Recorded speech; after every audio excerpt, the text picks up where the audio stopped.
Well, we are fortunate to have with us today Brittany Smart. She is the Special Assistant to Mayor Ward, Fairbanks North Star Borough. Brittany was born in Gresham, Oregon, moved to Hawaii to attend the University of Hawaii, obtained a bachelor's degree in political science, and then what did she do? Let's see. She moved to Fairbanks in 2015 with her husband. In 2016, she was hired as a special assistant to the former Mayor Carl Castle, a position she continues today as a special assistant to Bryce Ward. So, Brittany, thank you for coming, and the floor is yours. Thank you very much, Jim. I was asked to talk here today about the Alaska Defense Forum, and I see at least 2 sponsors in the room, and thank you very much for your support and your engagement in the forum. So I wanted to start with the highlights video. My apologies to those of you that have seen this before, and then I'll say a few words about the event itself. While she's queuing up, just so you know, we also have online Mr. Kevin Blanchard. He's the Public Information Officer for Eielson Air Force Base. So we have a couple of specific items for today's agenda. Again, there's the Alaska Defense Forum, which just occurred. We also had a housing task force, which is kind of a subset of the broader military engagement endeavor. So I would give you a little bit of update on that. And then again, Mr. Blanchard can give us more of an overview, a holistic view as far as the legacy military build, what the status of that is as we move toward deployment of the F-35s and their personnel. Okay.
I love our little end of video bumper.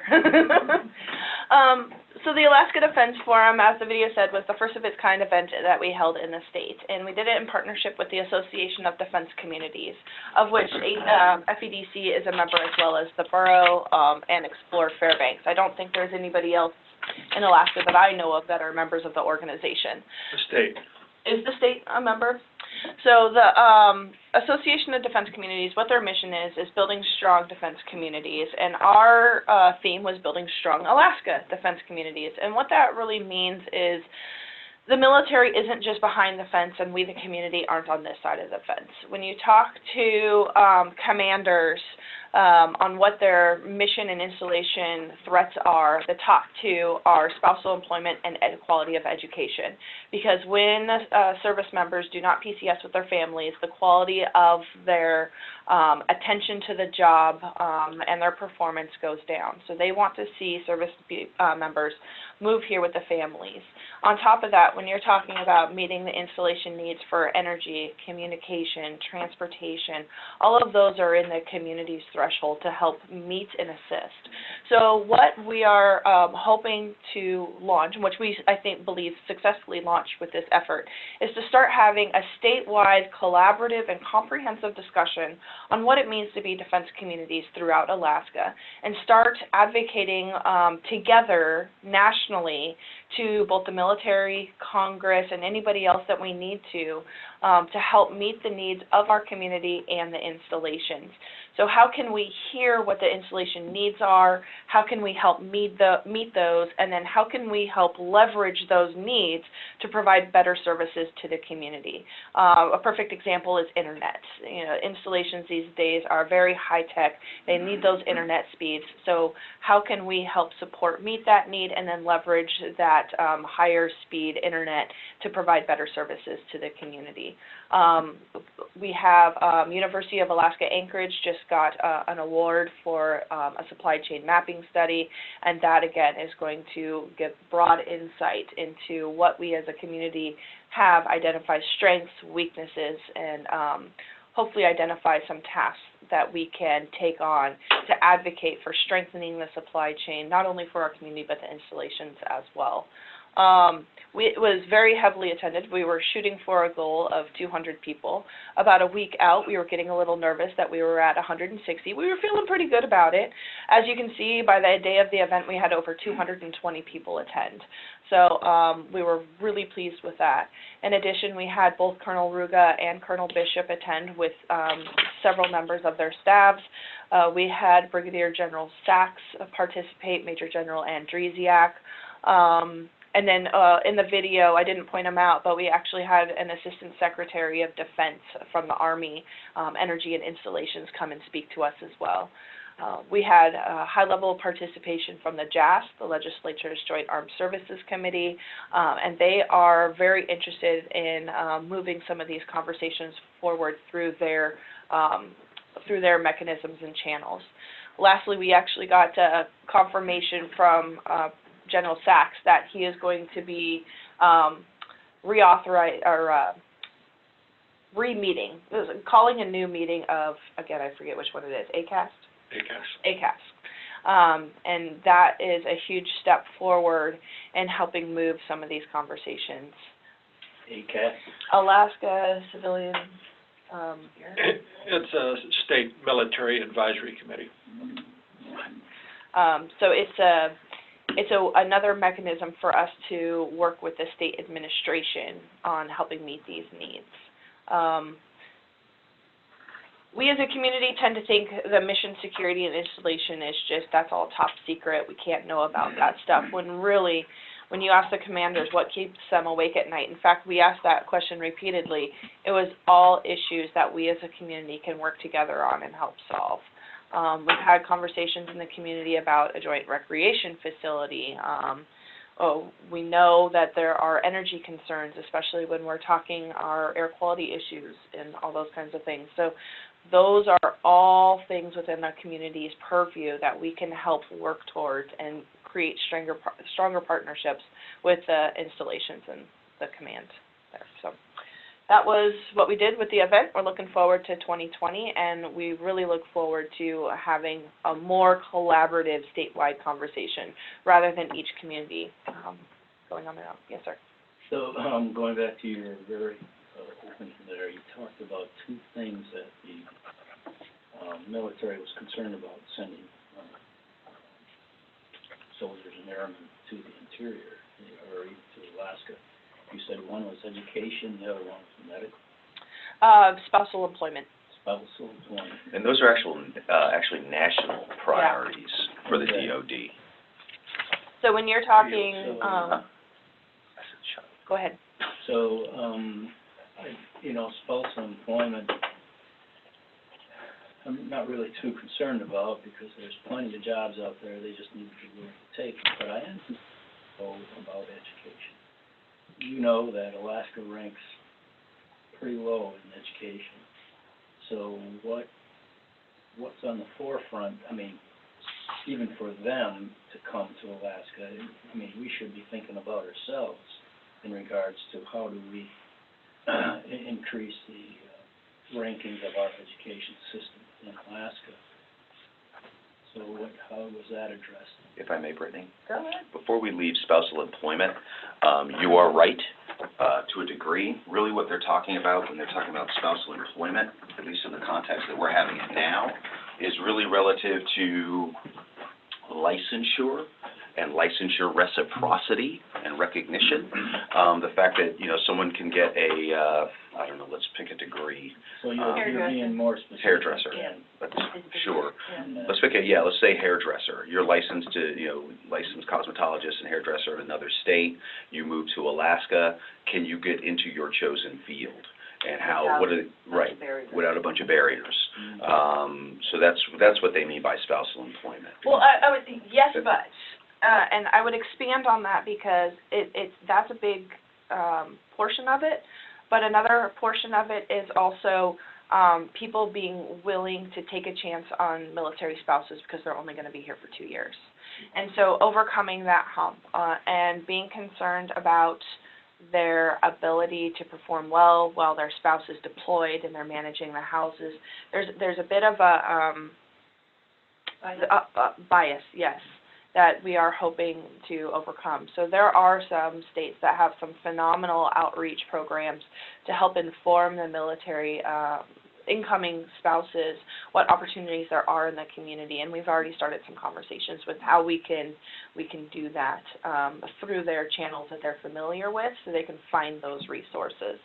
Well, but then that's interesting because, for you just to say, spousal employment, you're telling the rest of the story, as Paul Harvey would say, and it's more specific, it sounds like. It's, Carl, it's really the issue of quality of life. Back many years ago, people went to the got in the military and went where they were sent. Today, if you think of the F-35 mission, it's a really great example. There's only going to be 1,750 Air Force F-35s built. So if you think of the community that flies those, it's pretty small. A pretty small group of people in the United States are going to fly F-35s. So that's who they have to select from to fly the 54 that are going to be in Alaska.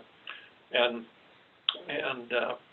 if you start walking through that, that list of people, there might be any number of reasons they can't move to Alaska. Maybe it's a health issue, or if it's an employment issue.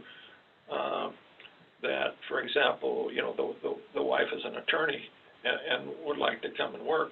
Well, can she come and work? Alaska has made great strides in creating legislation that allows that to happen, but and this is not necessarily directed at attorneys. The boards that control it in the state are usually made up of people like tavern owners, the Liquor Control Board, made up of tavern owners, and they don't want competition. So they have been very slow to engage those new regulations, and even still today, it's not.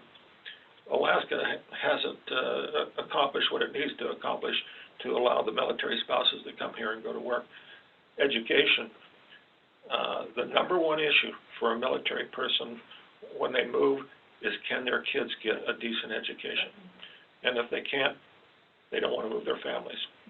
And it seems like that, Jim, is where I would say is same with spousal employment, right? It's about whether or not we're going to be just an airman or whether we have a family. Correct. Yeah, that's exactly right. How much economic impact are you going to get from having 54 F-35s in the state of Alaska? And that's really what it's all about. What can we do to make that impact greater? So one more comment on spousal employment, and then I'll answer your question on education, because that's what you went towards. When you're talking spousal employment in the military nationally across the board, it's a 40% unemployment rate for spousals. And that is a very, very high number. When you start talking underemployment, based on the qualifications these individuals have, it's much higher. So that is something that we hope we as a community can help address. And part of it is just working with businesses, making them more open to bringing on some spouses.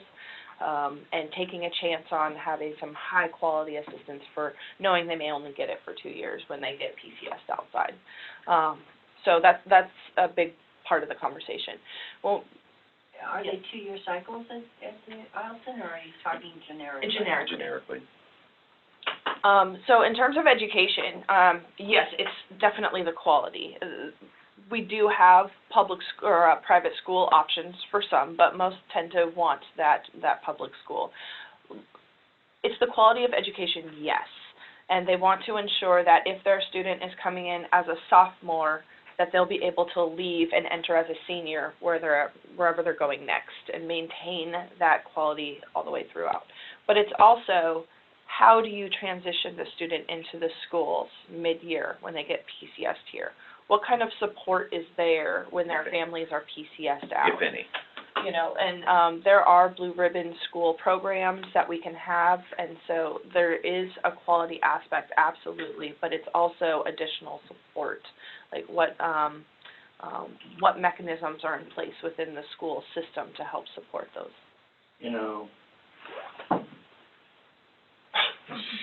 how many here were in the military?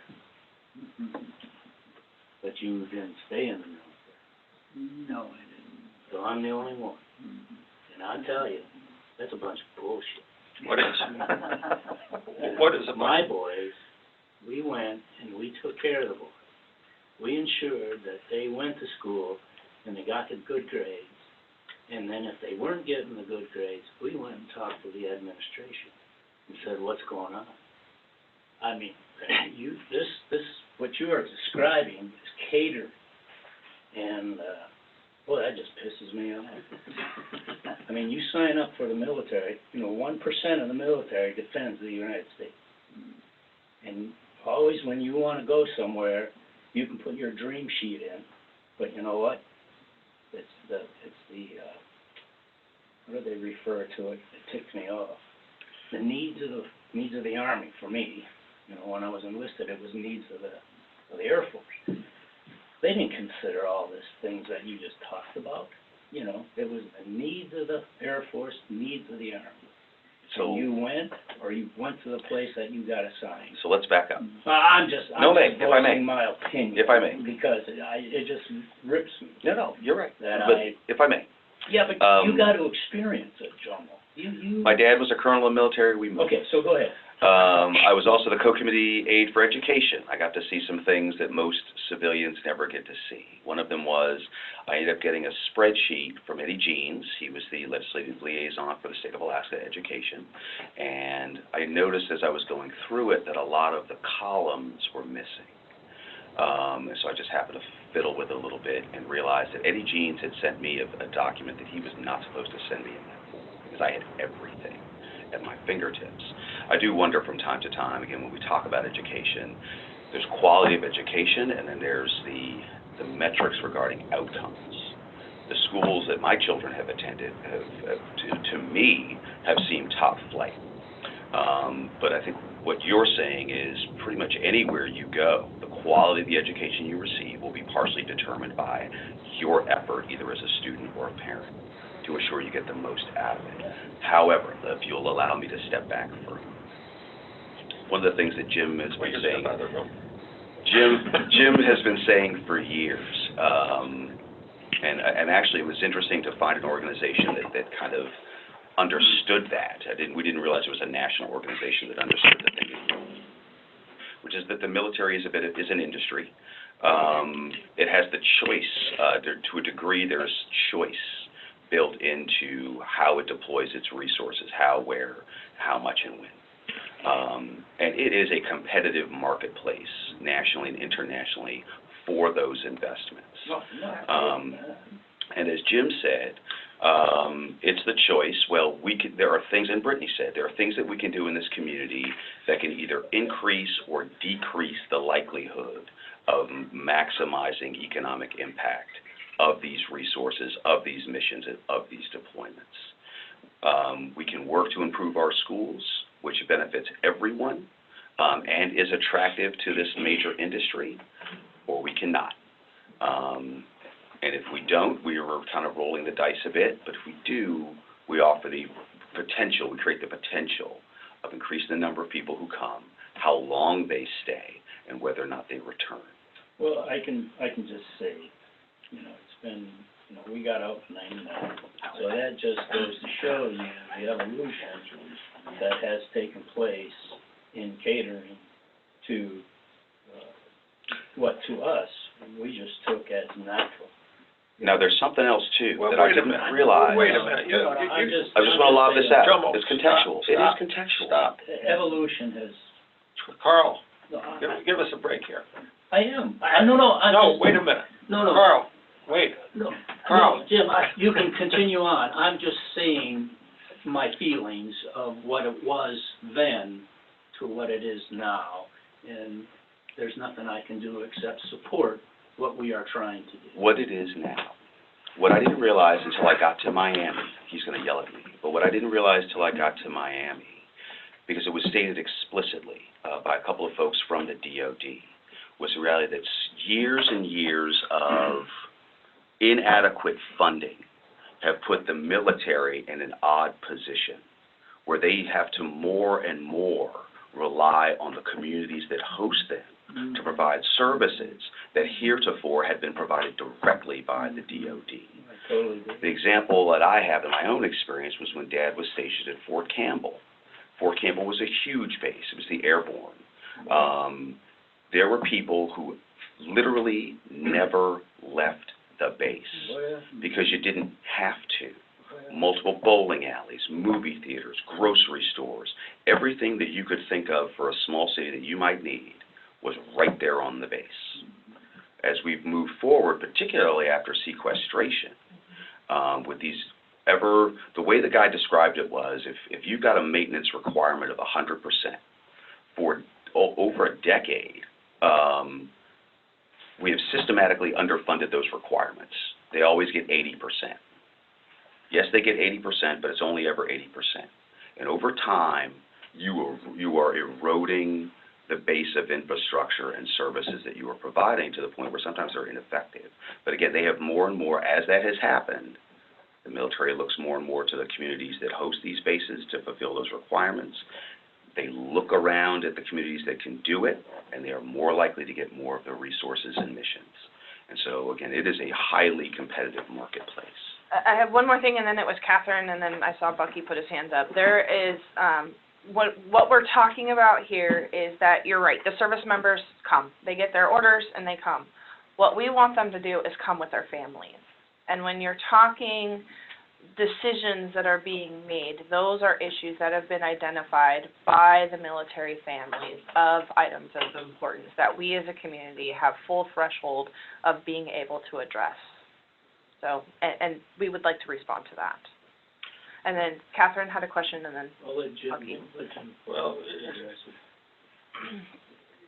one of the things that we found out in '05 was that, when we did a economic impact study of all of our industries, that the military was 30% of our employment and 38% of our payroll. Interestingly enough, the Fairbanks North Star Bureau just did a growth management plan, and I don't know how many of you had an opportunity to read it. It's a pretty decent document. But 60% of the airmen on Eielson never leave the post. So, you think about that just for a minute, and you recognize, well, wait a minute, Fairbanks is a military town. Our economy is mostly driven by military, government funding. And what can we do to increase it? Well, we've got to reach those airmen and tell them why Fairbanks is a good place to live, work, and play. And quality of life is a big part of it. So I talked about the F-35 pilots, the 1,750 some F-35s that are going to be built. I don't know how many of you have been tracking, but there is a global shortage of pilots right now. There's a global shortage of pilots. And the Air Force, just like United Airlines and Alaska Airlines and every other major employer of pilots, is having a hard time getting pilots. Those pilots may come just like Carl did, where they may go exactly where they're sent, but they may not bring their families, you know. So now, you rather than have the average family of 4, you have a family of 1 moving to Alaska, and that's the economic impact you have on your community. So, is it absolute? Absolutely, nothing's absolute. What can we do to make it better? And what this Association of the Defense Communities basically does is a gathering of communities and states that have a significant military impact on their communities and their states, and they share ideas and methods to increase the economic impact of the military on their communities and states. And you know, that's what we're talking about. It's not rocket science, but there was an article yesterday, maybe in the paper, that Fairbanks University of Alaska was named Fairbanks was named the one of the top 10 university campuses. So one of the things that we found out through the Association of Defense Communities, if you happen to have a university campus in your community, the quality of life is much higher for those military than it is for those communities that don't have campuses. So what are those things? Why do we fight for the university? Well, we fight for it because it's an economic impact on our community, but it also is attracted to the largest economic sector in our community, the military. So we can argue semantics, and we can talk about Uncle John and Frank, but at the end of the day, if we want to make Fairbanks a better place to live and work and play, we got to pay attention. Catherine, sorry. I just was going to say, I've spoken to a lot of people that have said, or specifically been military, that have said, we're not bringing our kids up here because of the schools, and I think it's less about the quality of the schools than it is what they read in the paper and what they hear on the news. I know. I would disagree, Kathy. It's word of mouth. If you were stationed in, and that's why we came. We heard nothing bad about Alaska. Nothing. We didn't read it. We heard it. And so it was one of our goals to come to Alaska, and look at now. And I think that's changed. So does the Fairbanks North Star Borough have a reputation for having a bad educational system? Yeah, No, I that's don't what think I so. heard on the street. No, I really don't think it does. We do not hear that out of the military.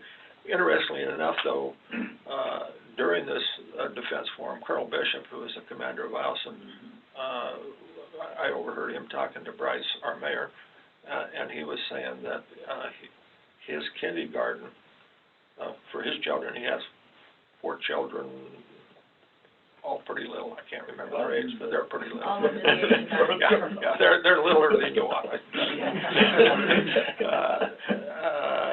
32 kids in the kindergarten class, which is a lot. My daughter lives in Renton, Washington. She just put her little boy in kindergarten, 16 kids in his class. Yeah, so. But what that means, given where the state's going, is the community now has to step up and actually pay some taxes in order to support our schools. Well, and that's complicated because we're capped. Well, that's right, we're capped. So there's only so much that even if we wanted to make the school district whole, we can't because of the way the formulas work and the laws work. But class sizes, by and large, is one of the things that we've been hearing from people that are recently moving up. We've got 40 families coming in a month right now, and I'm sure Kevin will talk about that. Hang on, let me finish. But what is, to Catherine's point, we are getting feedback that some of the statewide conversations on the funding of schools is of concern, especially when we're talking large class sizes.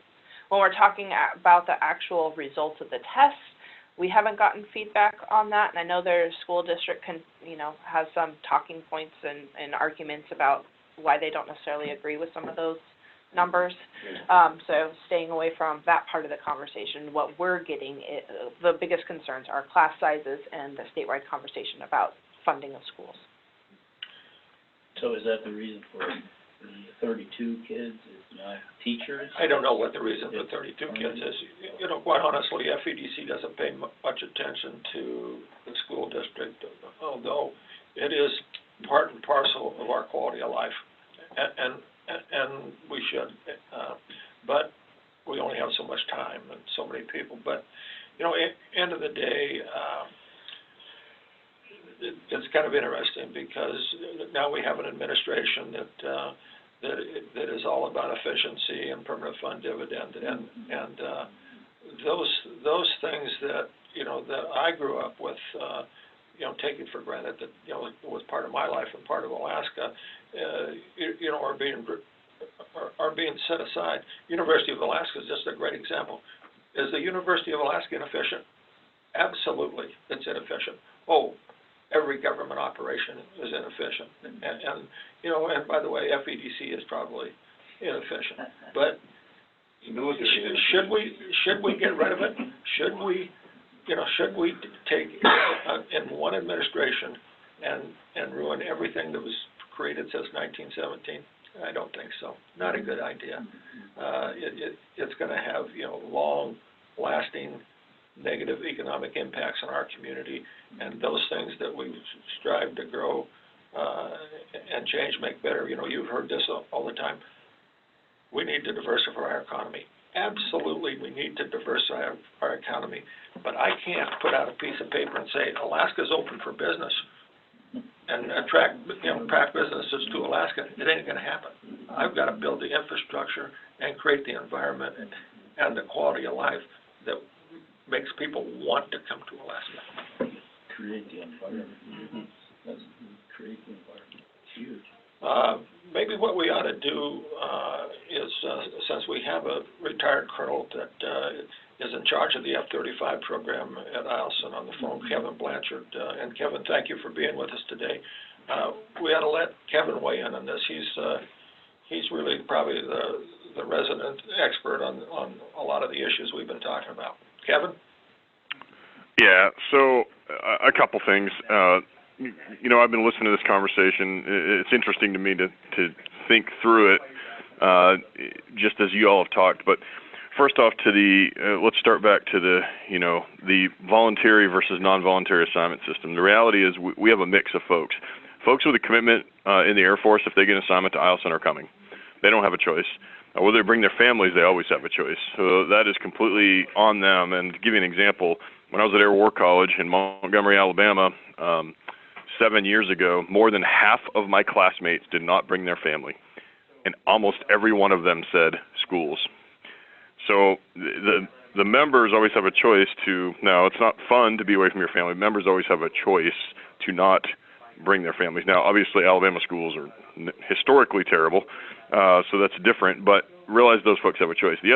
I think maybe the bigger concern, though, is the more senior folks. So if we are trying to entice or bring maintainers, pilots, support folks here who don't have a commitment to the Air Force, they always have the option to essentially 7-day ops, say, no, I'd rather get out than go to Eielson.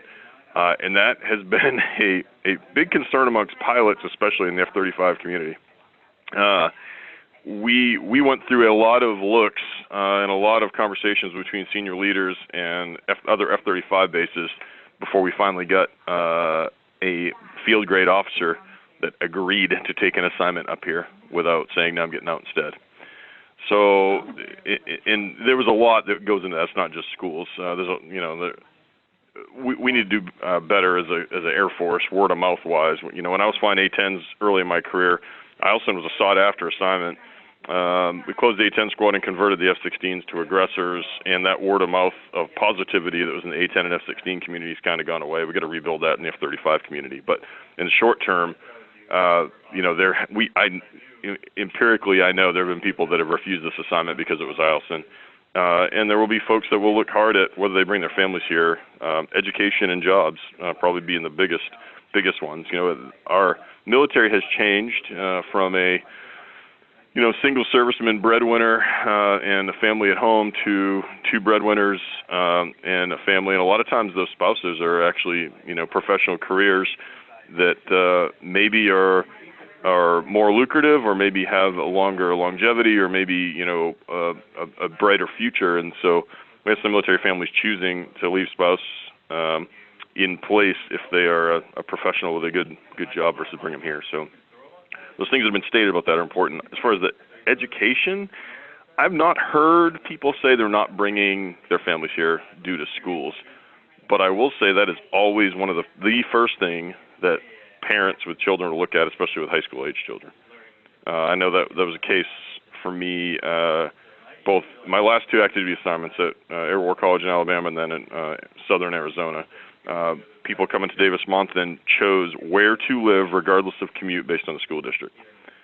And so obviously we don't have control over that as the base, or you do as the Fairbanks Economic Development Council, but anything we can do to encourage high quality schools, I think would be great. And as a parent with a recent graduate from Fairbanks North Star School District, I have mixed feelings on that, honestly. I think the base schools, and I think it was Carl that said earlier about parent involvement. If you look at the results from Eielson schools, they tend to be some of the best in the district, and I would argue that is all to do with the P in PTA and the parents and taking an active interest in their children's education. My son went to North Pole High, and I had a bit of a different experience, I'll be honest with you. And I think there was some administration pressures, honestly, just to graduate kids versus push kids to excel. So if parents didn't do that, nobody did. But that's more of a personal observation from the past 4 years. But yes, for families, schools will be a driving factor on where they live within the district or if they come at all. Any questions for Kevin? All right. Thank you, Kevin. I should let him continue regarding the general update. Well, I was going to turn the program back over to Brittany. I have nothing else if there aren't any Okay. other questions. Kevin, you want to kind of walk us through the build-up and where we are and what's, what we're looking at here in the next 18 months to 2 years? Yeah, sure. So changing gears, obviously. First off, we're still on track to get our first F-35s in April of 2020. That has not changed. I don't expect it to change based on the Lockheed Martin factory. That did change. Oh. I had dinner Friday night with General Boussier. General Brown wants to come to the arrival of the first F-35, and it is now moved to May. Right. The arrival ceremony will be May, but the jets will be before that. That's what Boussier said. Yeah. He maybe didn't have the full picture. So the arrival ceremony is planned to make sure that there are airplanes on here, because you want them as a static display at the arrival ceremony. But most installations, and including Eielson, have actually taken delivery sometime slightly before the celebration by design. What does the decision that was announced yesterday to not put the line in full production, what does that have to do with the arrival of the Eielson jets? For us, minimal. Our first jets were supposed to be out of the LRIP, the low rate initial production blocks anyway, so shouldn't affect that. Now, I have not looked at the last 5 or 6 of Eielson's jets were supposed to be at full rate production jets, so I don't know if that slows our end game down. The last estimate, because it wasn't approved yet by the Air Force, I saw from the factory going to Air Combat Command, actually had accelerated production. So the decision yesterday may walk that back a little bit, but it would only be the tail end of our 54 airplanes, not that front end. Cool. As far as facilities to support them, unless some people have more questions about jet delivery. Nope, looks like we're good, sir. Looking forward Okay. to them. So, as most of you are familiar, we had 39 military construction or renovation projects, about $590 million over FY16 to fiscal year 21. For the military construction projects, 4 have been completed. 2 more will finish by the end of this year. 9 will finish during calendar year 20. 3 more will finish calendar year 21, and 1 will finish calendar year 22. Currently, we have 11 of those projects under construction, and only 2 of them not awarded. We're expecting to award the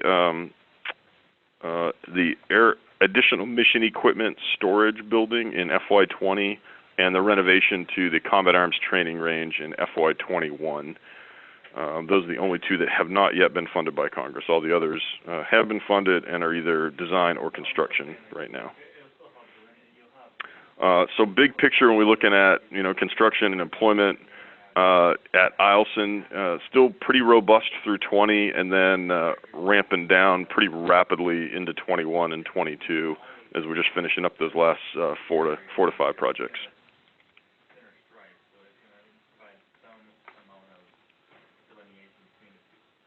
So Kevin, on the simulator, I'm assuming we have no pilots yet, so when is that simulator gonna be activated with an actual pilot? So we have, are you talking about Lockheed instructor pilots or F-35 pilots? As far as yeah, we actually have 4 assigned to the base right now. One of them works in my office, in the program integration office here. One of them works in Wing Advanced Programs Office, Security Office, and then the squadron commander of the 1st F-35 Squadron is current and qualified, as is the OG, Colonel Skolitsky. So we have 4 on the base, F-35 pilots right now. The sim is being installed by Lockheed Martin. The first 2 are supposed to be ready in the middle of November, and the second 2 ready for training in the middle of December. And that is one of the facilities that's complete. The Lockheed install on that is a after construction complete, obviously. Yep, beautiful facility. Yep. Yeah. Thanks. Sure. Now, there had been a question, sir, regarding the border wall. Yep, so one of our projects, the Combat Arms Training Range renovation, is one of those that was tagged to pull the funds from for border wall funding. And we're still waiting on the final answer on whether DOD is going to go back to Congress to try and get additional money appropriated to bring that back in line. We'd like to have that project in 20. Right now, what we're being told is that expect that we won't get that funded until 21 because of border wall funding that was pulled from DOD budget. And that was thankfully our only project caught up in that. But What about, Kevin, the, I thought one of the Utilidor projects and also some of the boiler upgrade was also caught up in that. well, so those aren't F-35 projects specifically. I didn't hear anything about Utilidor, but I had heard that that the boiler upgrade or renovation had been caught up in border wall funding as well.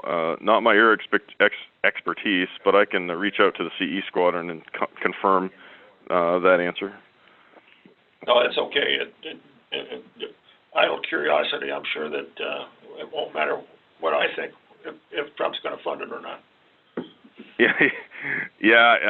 I think DOD was going to attempt to go back to Congress and kind of say, well, the president took this money that you all appropriated for military construction for the border wall, and now we don't have this money for military construction. I'm not sure how far that'll play in Congress, but we'll see how that comes out.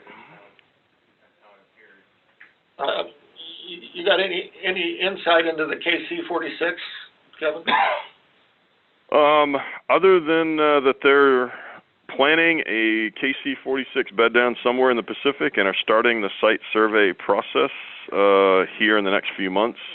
That's the biggest insight that I have. I think the site survey process by law has to look like the F-35 site survey process, where they need to come up with evaluation criteria, visit multiple bases, apply that evaluation criteria equally, and then the PACAF commander will make a recommendation to the Secretary of the Air Force. I don't know the timeline for KC-46. For the F-35, that process was about a year for site surveys around Pacific Air Force till they got to the preferred alternative of Eielson and started the environmental impact study. Cool. So, Kevin, going back to the pilots, are you seeing any, are you seeing positive results for pilots to come to Eielson? You're not seeing anything negative that the cockpit won't build? Well, it's been a mixed bag actually. So in terms of experienced pilots, and there's not a lot of those in the F-35 since it's such a young community. Some of those they're trying to take from other weapon systems and giving them a transition training course, and they're bringing them up here. So the pilot in my office, the major in my office, was officially a non-vol, meaning that he didn't volunteer to come to Eielson, but when they gave him the assignment, he didn't turn it down. But he was number 4. The first 3 did. The commander and director and deputy commander obviously gladly accepted the assignment because it's leadership. And then we've had, again, word of mouth, and people come to Alaska and maybe fall in love with it. But we have 2 and potentially 4 of our current F-16 pilots who are here now that are likely to go to F-35 transition and stay here, and they've all been volunteers to do that. My experience from the A-10 community was, when I went through training for the A-10, there were former A-10 pilots from Alaska who are instructors down in Arizona that talked up the experience, both the flying and the community and everything. Same happened in the F-16 community. I think it's going to take essentially a generation or generation and a half of pilots coming through Eielson and then going out into the fields to other F-35 bases and especially to the F-35 training bases to talk up the base, if you will, and we will have more success, I think, down the road. But it's been a mixed bag so far. So what's that major think of Eielson in Alaska right now? So he's actually loving the flying. We had Luke Air Force Base was up here doing a deployment for training in September. He got to fly with them and fly in the airspace here for the first time. He's really excited about the flying. I think he's mixed on living here, and he came from Florida. I think his family enjoyed the Florida beaches. He's from he's not from a warm state. He's from Ohio originally, so his family's they've seen winters and whatever. But yeah, so far so good. But I'll get back to you in January and let you know. And Kevin, does he have his family here or not? Yep, he does. His 2 small children, not school age, and a wife. And she had a professional career as a caregiver for speech therapist. She is not working in the community right now. She hasn't looked that hard for a job, but I think there some of the challenges there with two small ones, and most likely she would get a job in Fairbanks, and they're living on base. So there's some commute challenges as well as child care challenges. But yes, he brought his family by choice. Yeah, but is that the 356 commander you're talking about? No, I'm talking about the major in my office who is my operations lead for the program integration office. The 356 commander, I don't know if his wife is working or not. He has a bunch of little ones, school age all the way through tiny. So, and he's living in North Pole actually. I understood at the I guess acceptance of the command ceremony that he had 2 sets of twins. Yes. All under 18 months. Well, the older ones I think are. Yeah, they're within 18 months of each other, and I think the older ones are just school age, and the younger ones are not yet. Well, there you go. But it is interesting to hear the perspective of Kevin and the major, and the transition of the F-16's pilots wanting to go to F-35 to stay here. So It just goes back to the old adage that, you know, you either fall in love with Alaska or you don't. And I applaud you, Kevin, for your experience and suggestion that the word of mouth of Alaska is probably the most important thing for recruitment of anybody to come to Alaska. And in Jim's point as well, you know, our economic situation has to be promoted as well, but it has to be an environment to where we can. So it's a dual-edged sword or double-edged sword, however you look at it. But you know, I have no regrets, but I'm only one, as well as all the other veterans. The majority of the veterans, if not all the veterans that have stayed. Kevin, the decision yesterday to not put the F-35 line into full production for another year, as I understand, the article was predicated on the Air Force not getting the simulation done of the F-35 pitted against fifth-generation Chinese and Russian fighters. I'm not familiar with that process. Could you explain anything about it to us? Well, I had not heard that as the reason.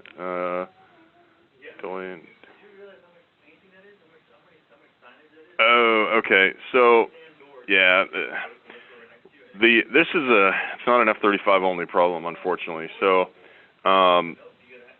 the ideal situation when you have frontline fighters is that the simulators have exactly the same software, and more important, the simulators can replicate threats that maybe we can't replicate with real airplanes or real ground threats. And right now, the F-35 simulator is certainly lagging in terms of incorporating advanced threats for training, because there's some things you can't simulate. We don't own frontline Russian and Chinese airplanes to fly against our F-35, so in a simulation environment is the place to do that. And so it looks like they're pushing back full rate production in order to essentially have the joint simulation environment catch up to ensure that the airplane's really doing what we want it to do against maybe some of those higher end threats that are being proliferated by those countries. But I don't expect it to be, again, an impact to us or really to the program as a whole. There's a major commitment by especially the U.S. Marine Corps, but also the U.S. Air Force into the F-35. So that this delay may change some specifics or some minor things on the airplane in terms of updates and block updates, but I don't expect it's going to affect the actual production long term. And some of that is just due to aging fleets, across the U.S. DoD. The Marine Corps is the worst, but the Air Force, we have one of our oldest fighter fleet in our history. And F-35 is the main product addressing that right now. Cool. Anything else? Okay, well, are you going to go over the Housing? housing? Sure. Since we're in the last 5 minutes, I'll make it very, very brief. So again, we're doing subsets and subsets. So again, Brittany took care of the Alaska Defense Community or Association of Defense Communities, which is, again, civilian military coast to coast across the nation. The Alaska Defense Forum, again, brings it down to ground here in Alaska. Regarding the F-35s, when the Growth Management Plan came out, we helped establish across the community a housing task force. It was recognized from the Growth Management Plan. We were about to have, again, if everybody showed up, 3,500 plus people, that'd be a 3 and some change % increase in our total population. That's actually an appreciable bump. And making sure that we had enough housing stock to accommodate all of those people, first of all. Second, it was voiced some preferences as to the locations and quality of housing these people would prefer. Like most people, they would prefer to be closer to their place of employment, closer to the base, and of course they'd like to be in high-quality housing, as would we all. So to try to marry those things together, but then on a strategic basis, Jim and Brittany mentioned leveraging. In accommodating these F-35 service members, could we help improve the general quality of housing stock across the community somehow? Again, what we certainly didn't want to do was replicate like the pipeline era boom, where essentially we had a lot of, it's not necessarily substandard housing, but it was, Florida housing in an Arctic environment isn't necessarily ideal. So to see if we could have a good, again, interior quality housing built in the interior. I have some materials here for you, some things we've gone through. So over the course of the last year, things that we've looked at, first of all, there's some tracking mechanisms, again, so we could make sure that we were actually building enough housing in the places that we wanted it to be in the target area, which is essentially the Badger Road to Salcha area. The latest information regarding the Housing Task Force, when we had the meeting in August, we did some tried to do some calculation on how much housing was being built. We refreshed that in March for the second Housing Task Force meeting, and then we got updated numbers for the end of September meeting.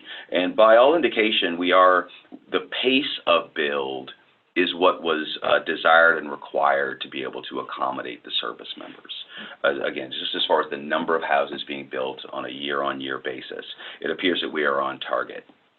So that's good. The next thing, of course, is making sure that the quality of the housing is what we would all like it to be. Now, both neither of the cities or the borough, although the cities have a little bit more leverage, really have many tools in their toolbox regarding ensuring good quality housing is being built. We have some minimal standards within the cities, but of course you have nothing, they don't have the powers on the borough level, and there is in fact no statewide building code to fall back on. So what was one of the strategies, and you all can take these, since you couldn't really push, was to try to create a market pull for good quality housing, recognizing that these service members would have very limited, if any, experience regarding our market and our environment. You could inform them so that they could ask the right kinds of questions to try to locate and make sure they purchase good quality housing, and thereby build a draw on the building market for that kind of high quality housing. So this housing booklet was created, it just got finished and certified. It's going to be available online, and anyone can have it and we can distribute it to. It should be going up on our website. And again, it's not all of the answers to all of the questions anybody might have about, to try to find good quality housing, but it gives everybody, and this is both incoming service members, and I wish I'd had this when I bought my properties, the kinds of questions to ask at least, and the kinds of answers to listen for, and thereby increase your likelihood of getting good quality housing. It also speaks to some of the peculiarities of our market, of our locality, things like road service areas, and the fact that most places, if your road needs plowed, you just quote-unquote call the city or call the state, but we have numbers of areas across our community where, no, it's actually on you, and knowing that up front can help you be an informed purchaser and homeowner. The other thing we looked at are some potential legislative initiatives, again, that might help us leverage this opportunity with the F-35s to create better quality housing on a move-forward basis in our community. The first was a HB 76, which is active in the legislature, is to establish a statewide building code, essentially adopting the International Building Code. This is for residential though, right? For residential. Right. Also on the state level, it was noted, Mayor Ward noted, there in fact was a statute that created an air quality improvement tax credit which was taking existing structures and essentially giving them retrofits, and if those retrofits would help improve air quality, and generally speaking, if you're using less energy, if it's more energy efficient, better insulated, you don't have to run the furnace as much, less particulates, you don't have to run the wood stove as much, less particulates, and that the municipalities were able to offer a tax credit to incentivize those upgrades, and so to possibly go back through and get that reauthorized. And then finally on the local level, Mayor Ward bounced off the task force the possible creation of an energy efficiency tax credit, which would essentially offer a tax credit to incentivize high-quality new build. So the LAP statute, if reauthorized, would take care of retrofits on existing structures. This would offer a tax credit to incentivize six-star or six-star plus building, again with a tax credit and incentive. And so the task force did look at those, and certainly has chosen to would vote non-opposition to any one of those initiatives or out-and-out support. Certainly regarding HB 76, they had already gone on record in support. So that's what's going on right now as far as the task force. And so we'll continue to monitor, monitor the build. Probably one of the better outputs of this whole process has been the recognition that we could be tracking information better for specific purposes, and so starting to get folks habituated to providing certain kinds of information in a certain kind of way that can be filtered into a location that will make it easier on policymakers and interested parties to monitor what's going on and possibly tap the tiller to move things in better directions if they notice shortcomings. Some more questions. Sure. What's the value of this tax credit? Which one? Well, the second one, the one for energy efficient tax credit. The idea is they're in open for input. It's just begun. Oh, okay. Yeah, it's an idea he has, and nothing's been set yet. It's Great just, idea. yeah. He did want to say that if it's an issue, he would rather have a higher value over a shorter term rather than a lower amount over a longer term. So he would want that higher impact incentive with a very short 2 years kind of window. So what's the time frame on getting this adopted? Actually, I don't believe it's even been it's officially proposed to the Assembly. correct. So this is an idea he was bouncing off for input. So we have a construction season coming up. Mhm. It'd be nice if that got put through the Assembly. It doesn't need legislative approval? He's talking about the one here at the borough. Yeah. So I'll take that feedback back. I think he's hoping for that, but. And And unfortunately, the one HB 76, again, it did get introduced, but it's a freshman legislator, Ms. Rasmussen, out of Anchorage. It was introduced, it got a committee of referral, but it never even received a hearing. It's just sitting in its first committee of referral. So I know that the building community was very interested in that, and so I think there may be a more intensified push to see if we can turn it into law. Were they for it or against it? For it. Oh, good. Yeah, it's with the competition. Mhm. Yeah. So this document here, did this get forwarded to those people that are building? No. At this point, again, it just got done. Yeah, only 100 of them have been printed, so. Oh, I'll cherish this. Yeah. Well, it's going to get. It's going to get more. As soon as we find somebody with deep pockets to print it, we'll get it out there.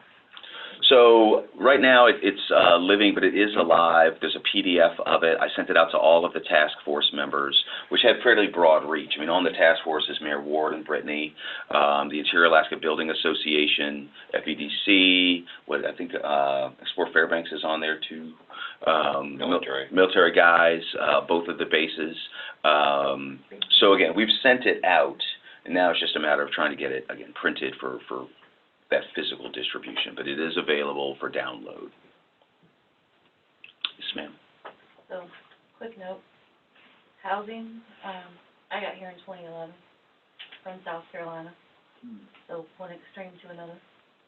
And housing, for me, was the huge thing of there being $100,000 difference in houses here compared to South Carolina. And for that $100,000 difference, we looked at a house that was $325,000. My 80-pound daughter walked across the floor and the floor dipped. Mm. So housing was a big thing. So I understand where the military's coming from on that. Mhm. On the positive note, and not to open up a can of worms, on Carl's note, I know that the Navy tells people all the time that if they wanted you to have a family, they would have issued you one in a tea bag. And that used to be their notes. But when it comes to education, again, on a positive note, South Carolina, where I'm from, ranks 50.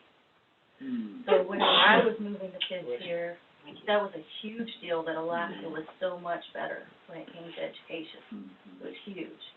When I say South Carolina ranks 50, I mean they would be 51 if you counted Puerto Rico. So Mm. Mm. the schools here are excellent compared to a lot of other places.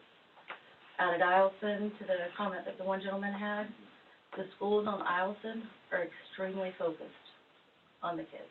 Mhm. When you're talking about class sizes, even class sizes, whenever I graduated, a long time ago, in South Carolina, you were talking about 40 kids Mm. to a class, and even in the elementary age. So whenever I'm looking at it here, I'm like, we are nowhere near what a lot of other places are dealing with on there. So on a positive note on those. And as far as community and military, I have several friends who said this is the best place they've ever seen when it comes to community support for military. They've come from places like Kentucky or Arizona where that support was not there, where they could make a comment of, hey, you give a military discount, and those places would laugh at them, and their comment here is everybody is very accepting of the military. So on a positive note. Always good to have a positive note. Help a Murphy. See me. Those guys. With the spousal employment, over the years, we've hired, military spouses often. And most recently, we had a woman from Fort Wainwright who was absolutely a joy. And, Knowing that she was gonna be gone in 2 yeah, years. yeah. And, so her husband got deployed. She's still here in town. Mhm. And she uses our place as a place to come talk to folks still and stay engaged in the community, so Yeah, it really works. you need Cool. family support. Yeah. Good. Okay, Well, Roger, geez, you've been quiet. the Chamber of Commerce, they have a high turnover, but they hire a lot of military spouses, and they've contributed quite a bit, to the community. And of course, a lot of the military come up here, and when they retire, they stay. So, I think we have one of the highest populations of former military in the Fairbanks and interior area. And I have a I'm sorry. Well, we also, each year we do a military appreciation, chamber does, and, it sends out some very favorable lives. So the people that do come up here, the military that come up here, I think we do make an effort to make them feel welcome. And, of course, housing is a very important thing. This is quite a event, bringing the F-35s up here. It's gonna have an impact on the community, and of course, the community is trying to respond, so. I'm glad we're having this meeting. We need to be aware and supportive as much as possible. So follow up on that story. These people came from North Carolina. And their young daughter had never seen snow. And she brought in pictures of that little girl out making snow angels. It was just so much fun.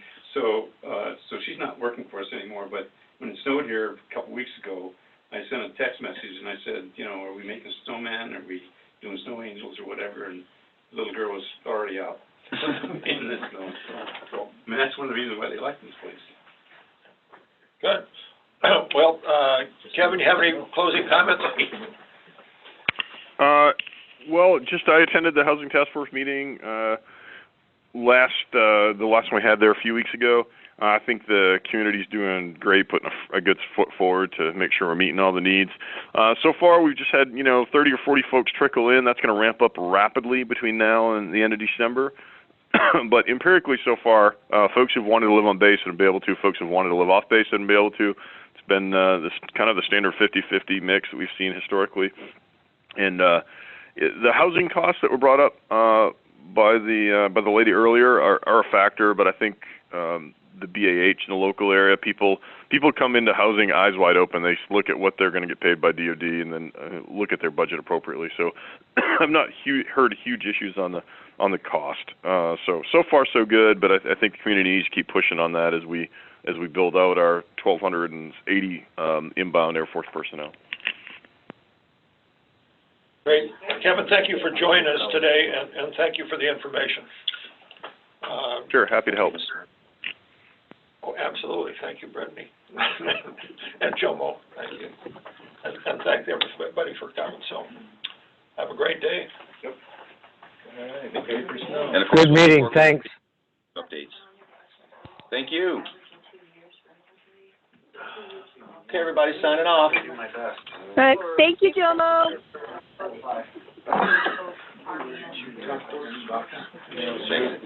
Did I do what? So you can tell when I call in, when I'm late, so it's fine. Well, I can see. Oh, you have my number. Right.